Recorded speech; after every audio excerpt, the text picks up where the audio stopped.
सांगली लोकसभा निवडणुकीत शिवसेनेनं चांगलं काम केलं तर महाविकास आघाडीकडे मिरज विधानसभा हक्काने मागेल वरुण सरदेसाई। आगामी लोकसभा आणि विधानसभा पार्श्वभूमीवर शिवसेना उद्धव ठाकरे सांगली जिल्हा आणि मिरज विधानसभा क्षेत्रातील घराघरात शिवसेना उद्धव ठाकरे यांचे विचार पोहोचवण्यासाठी मिरज बालगंधर्व नाट्यगृह येथे भव्य कार्यकर्त्यांचा मेळावा आणि जाहीर प्रवेश कार्यक्रम आज मोठ्या उत्साहात संपन्न झाला। यावेळी महाराष्ट्र राज्य शिवसेना सचिव वरुण देसाई आणि संपर्क प्रमुख नितीन बानगुडे पाटील, युवा सेना विस्तारक उमेश खताते, युवा सेना नेते अविनाश बलकवडे, जिल्हा प्रमुख संजय बापू विभूते, मिरज विधानसभा शिवसेना नेते सिद्धार्थ जाधव, मिरज शहर प्रमुख चंद्रकांत मैंगुरे यांनी दिली। यावेळी महादेव अण्णा मगदूम, महादेव हुलवान, दिलीप नाईक, महिला आघाडी जिल्हा प्रमुख मनीषा पाटील, सुगंधा माने, सरोजिनी माळी, स्नेहल माळी, शकीरा जमादार यांच्यासह शिवसैनिक मोठ्या संख्येने उपस्थित होते। छत्रपती शिवाजी महाराज, डॉक्टर बाबासाहेब आंबेडकर तसेच मीरासाहेब दर्गा या ठिकाणी गलेप अर्पण करून या मेळाव्याला सुरुवात झाली।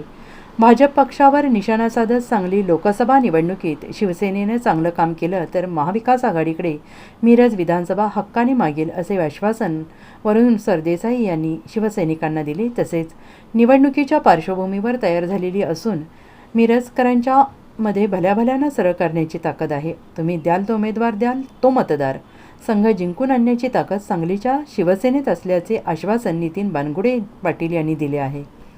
आज माझ्यासारखा एक युवासेनेचा वरिष्ठ पदाधिकारी, युवासेनेचा सचिव मुंबईवरनं आला, तुम्ही अतिशय उत्तम रॅली काढली, त्याबद्दल तुमचं अभिनंदन करावं तेवढं कमी आहे। पण आजची रॅली झाली, मुंबईचा नेता घरी गेला की आपलं काम संपलं असं आपल्याला करून चालणार नाही। तर आजपासूनच जो एक चांगला माहोल तुम्ही सगळ्यांनी तयार केलेला आहे, त्या माहोलचं रूपांतर मतदानामध्ये कसं होईल याकरता माझी परत एकदा कळकळीची विनंती आहे।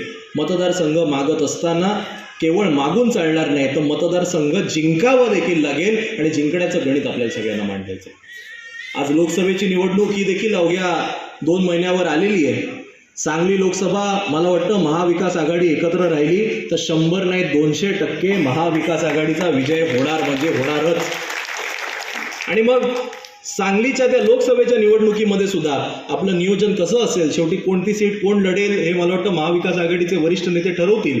पण उमेदवार कोणी जरी असला तरी आपल्या पक्षाची भूमिका ही निर्णय कशा पद्धतीने ठरेल हे देखील विधानसभेचं तिकीट वाटप होत असताना वरिष्ठ नेते पाहतील। आज लोकसभेच्या वेळी जर मिरजच्या शिवसेनेने चांगलं काम केलं तर उद्या मिरजची शिवसेना, मिरजची विधानसभा ही हक्काने महाविकास आघाडीकडे मागू शकेल आणि म्हणून येणाऱ्या लोकसभेच्या निवडणुकीमध्ये सुद्धा आपल्या सगळ्यांवर अतिशय मोठी जबाबदारी असणार आहे। संघटनात्मक बांधणी पूर्ण आहे, आमचे बीएलओ सुद्धा तयार आहे, त्यामुळे साहजिकच इथं जोर जास्त आहे आणि मिरजवर सगळ्यांचंच लक्ष असतं। मिरज रेल्वे जंक्शन आहे, कुणाला कुठं पण जाऊ दे थांबावंच लागतं। मिरज शास्त्रीय संगीताचं माहेरघर आहे, उस्ताद अब्दुल करीम खानचं वास्तव्य इथं होतं। तंतुवाद्याची निर्मिती करणारं हे शहर आहे। कर्नाटक, आंध्रातली लोक सुद्धा स्वतःच्या आरोग्य दृष्टीसाठी इथं येतात। एवढंच नाही, एखाद्याचं डोकं सरळ नसलं तरी त्याला इथंच आणतात। त्यामुळे भल्या भल्यांची डोकी नीट करायची ताकद मिरजेच्या लोकांमध्ये आहे। त्यामुळे मिरजवर कसं सगळ्यांचंच लक्ष आहे। पण मी आपल्याला सांगतो, संपूर्ण सांगली जिल्ह्यातच आमच्या विभूते अभिजितजी पाटील यांच्या माध्यमानं पूर्ण चांगली बांधणी चालू आहे। या आमच्या संपूर्ण शिवसेनेचा विचार एकच आहे की आमची संपूर्ण सांगली जिल्ह्यात कुठेही कसंही कधी लढाईला सांगितलं तरी आमची तयारी आहे। तुम्ही सांगली लोकसभा घेतला तरी शिवसेना ठामपणे उभा राहील, लढेल, जिंकेल हेही आम्ही सांगतो।